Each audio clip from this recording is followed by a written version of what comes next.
Well, new at 6, Makers Market is planned this Saturday in downtown Quincy.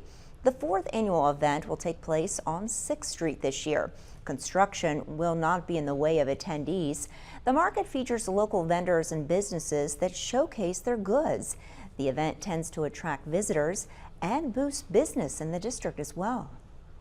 We have a lot of kids activities. We have the Croc Center, the Art Center, Quincy Children's Museum, the library, partnering with food trucks, and then as well just convincing vendors that aren't from around here that, hey, Quincy's a good place to be, that Quincy supports small businesses. And that market starts at noon on Saturday and ends at 7 p.m.